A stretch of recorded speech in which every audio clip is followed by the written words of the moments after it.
Hi, Linda Steele here. So I just came across a food recommendation list that I give to my clients, and I wanted to share it with you because it's what I do.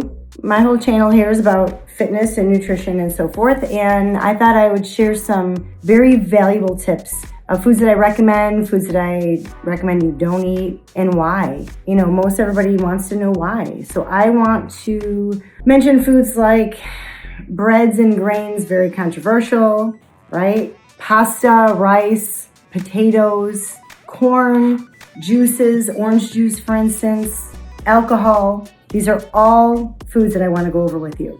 These are foods that I recommend people eliminate if they're trying to lose weight. I also recommend this type of plan if you have high blood sugar, high cholesterol. My program pretty much covers all of those issues.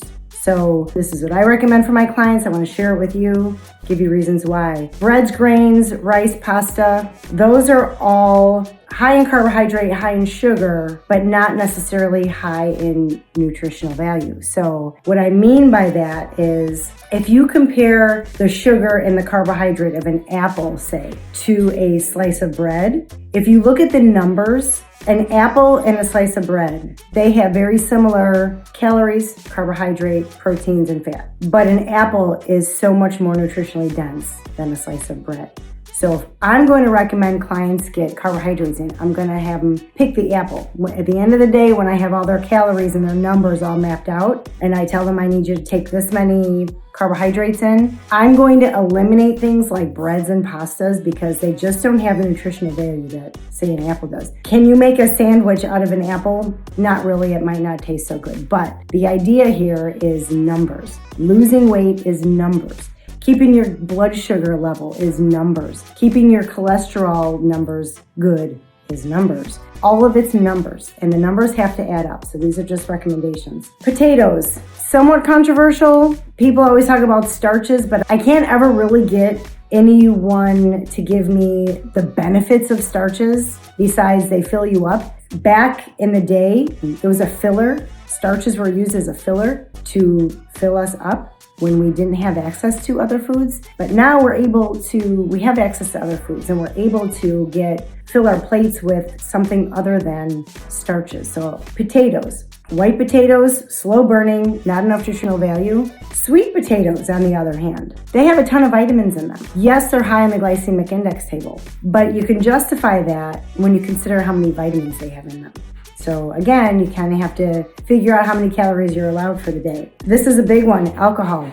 I'm going to do a whole other bit on alcohol. But alcohol doesn't have a whole lot of, I can't find any really good benefits of alcohol. I had a doctor once tell me, I can show you 50 articles that tell you why alcohol is good for you. I'm not buying the whole antioxidant thing. Again, I'll go into that in another skit, but I'm not buying into the antioxidant thing because you can get antioxidants in fruits and vegetables. The only thing that I can say about alcohol that might benefit you is that if you have a very stressful situation, it will definitely bring you down. It'll definitely take you down a notch. And so that might help you in some ways. But there are other things that can control that as well.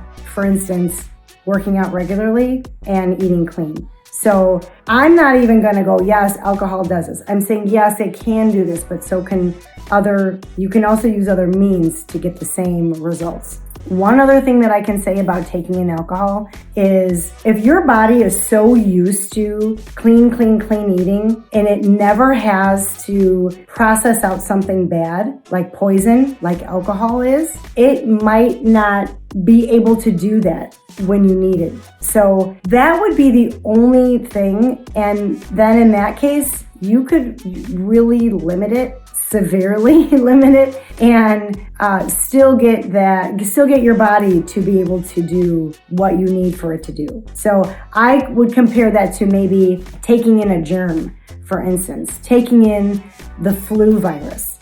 And your body fights it, and next thing you know, you're able to manage a flu because you've had the virus. So that's kind of how I would, maybe if you wanted an analogy, dirt, any kind of bacteria, things like that, your body fights off the germs because it knows how to.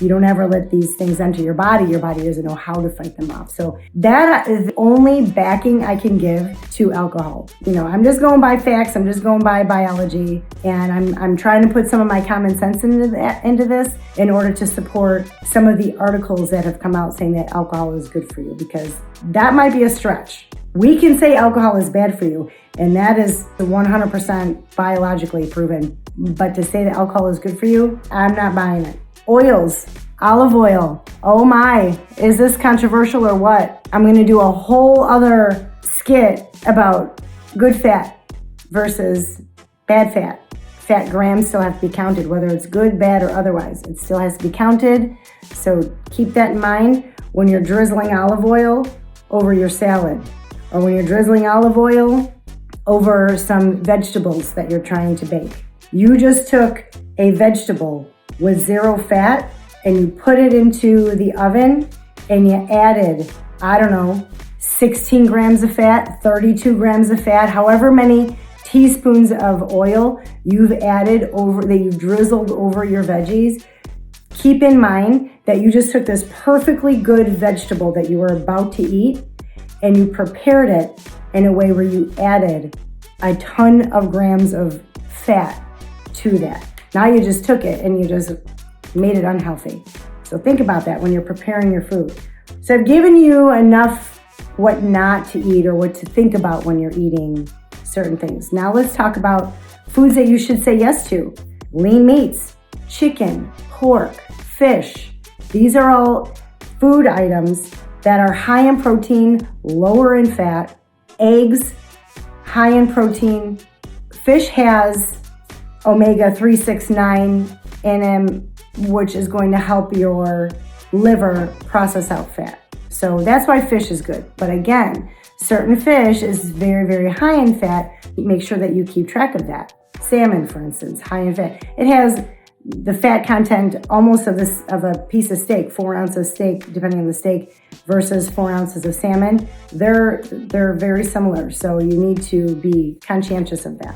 Fruits and vegetables, again, we're going to go over one whole thing on fruits and vegetables because there's a glycemic index table to take into consideration. Some fruit and vegetables process out fat. Your body takes in the sugar, uses it, and it turns out great because they're full of nutrients. But some fruits and vegetables, like potatoes we discussed, and there's a list of fruits I can go over as well, they just don't have the amount of nutrients that can justify how slow burning they are. So we're going to get into that. I hope this helps. I'm glad you watched to the end. I am positive that if you follow my instruction, I can help you, but you gotta listen to what I say. It's all in my program. One day it's all in my program, start to finish. Tips about nutrition, tips about working out, tips about getting your cardiovascular in order. And once you get all these 3 things balanced, you're gonna be in good shape. Have a good day.